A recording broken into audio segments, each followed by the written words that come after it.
house on Ravenwood Lane stood as a grim sentinel of the past, its windows boarded up, its once grand facade crumbling with neglect. Stories whispered of its dark history, of the family that had met a tragic end within its walls, their spirits lingering to seek vengeance on any who dared enter. When the Forrester family moved into town, they were drawn to the house despite its reputation. James Forrester, a history professor, saw it as an opportunity to uncover the truth behind the legends that shrouded the property. His wife, Emily, a skeptic by nature, dismissed the stories as superstitious nonsense. "It's just an old house, James," Emily said as they stood outside the wrought iron gate. "There's nothing here but dust and cobwebs." But James couldn't shake off the intrigue that tugged at him. He had researched the house extensively, poring over old newspapers and journals that hinted at a gruesome murder-suicide that had occurred decades ago. The details were vague, the truth obscured by time and fear.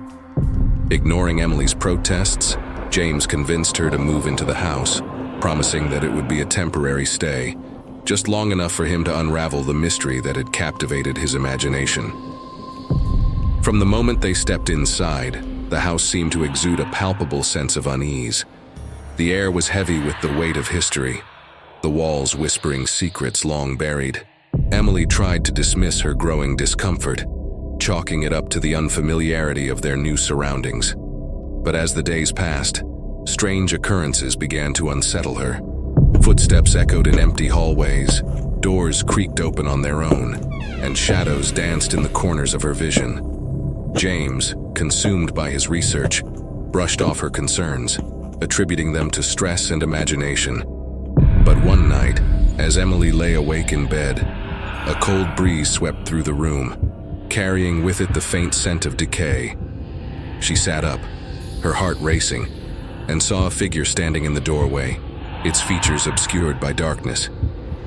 "James," Emily whispered, her voice trembling. There was no response.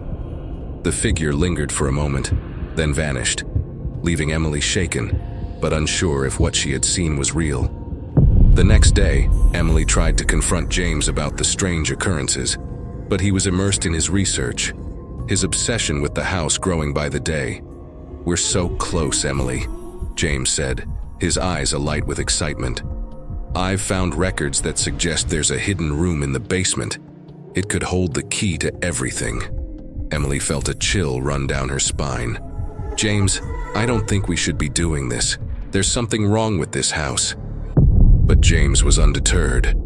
He enlisted the help of a handyman to break down the wall in the basement, revealing a hidden chamber filled with old furniture and forgotten relics.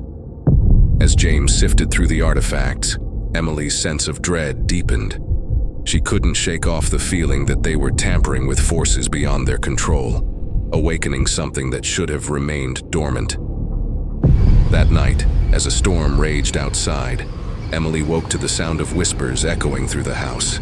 She sat up in bed, her heart pounding, and saw shadows moving in the darkness, converging toward the basement. Driven by fear and instinct, Emily followed the whispers, her footsteps echoing on the creaky floorboards. She descended into the basement, where James was hunched over a dusty journal, his face illuminated by the flickering light of a candle. "James, we need to leave," Emily said, her voice urgent. James looked up, his eyes wide with excitement. "I've found it, Emily.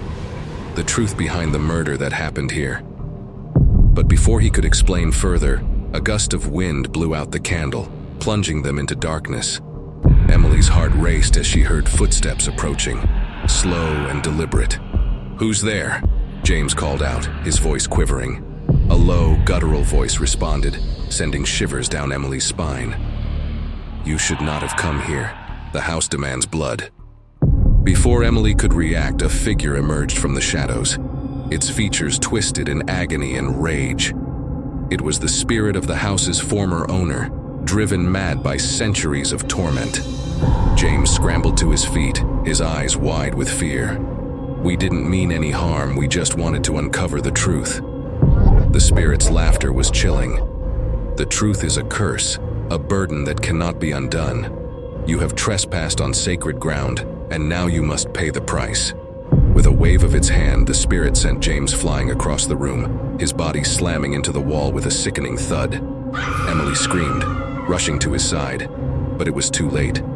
James was gone, his life snuffed out by the vengeful wrath of the house.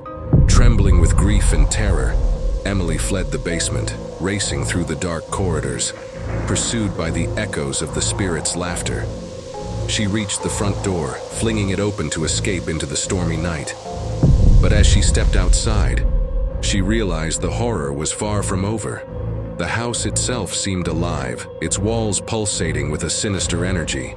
The windows glowed with an otherworldly light, and the ground trembled beneath her feet. "You cannot escape," the spirit's voice echoed in the wind.